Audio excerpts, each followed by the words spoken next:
The Prime Minister proper disgraced himself at PMQs today. When Keir Starmer brought up the question of mortgage increases, he spoke of a case of Phil. His mortgage has risen by £1,000 a month. Yet the Prime Minister thought it was a big joke. He was laughing and smirking and giggling, and at the end of every answer there was some pathetic slogan. And that's what he thinks of the cost of living crisis. To him, it doesn't matter, he's got millions of pounds. But for real people, real hard-working people, we're struggling. And his answer is, oh well, you can just pay an interest only for 6 months, or you can extend your term. And you should be thankful it's going to take you longer to pay off your mortgage. But that's not where it ended. He then decided to use Phil as a beating stick against Labour. This poor guy's been watching, looking for answers, and now he's used as a tool to mock Labour.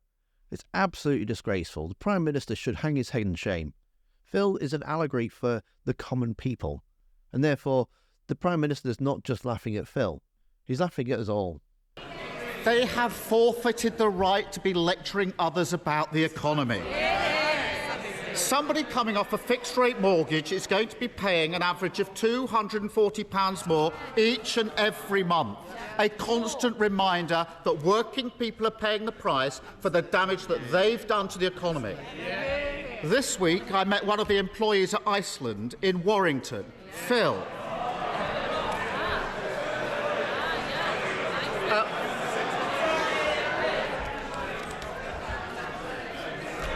I'm sure Phil would be... Order. Mr Gibson. Good stuff. Laughing at an employee at Iceland who's struggling with his mortgage. Shame. He told me that his mortgage is going up by a staggering £1,000 a month, Prime Minister. He doesn't want other averages, other people, other stories. That's what's happening to him.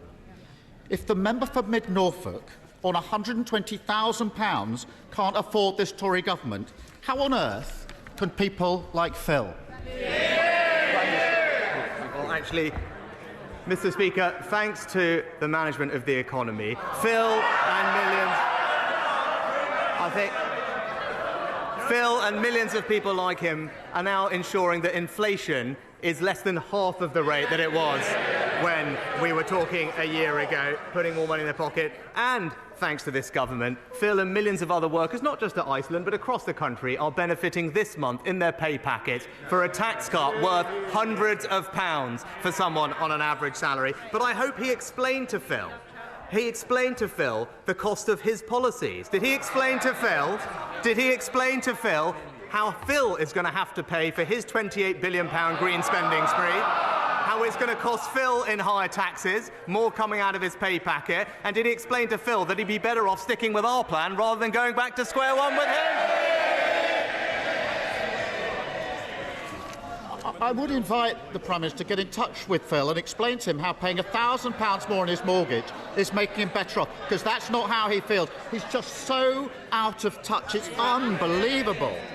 And if that wasn't bad enough, Mr. Speaker, this week he told every council in the country to put their council tax up by the maximum of 5%.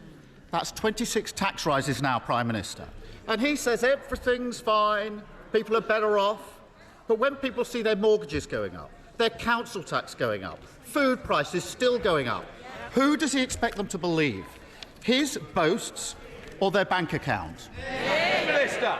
Genuinely surprised to see that the Shadow Chancellor just today has announced that she now supports the government's policy on the bankers' bonus cap. I don't know if he mentioned that to Phil when he was having a chat with him, but I'm sure he can fill us in. But I can tell him that trust and economic credibility come from sticking to a plan. But again, when the Shadow Chancellor says or claims that they won't borrow much, they won't raise Phil's taxes, we now know that those promises simply, again, they just aren't worth the Wikipedia page they were copied from.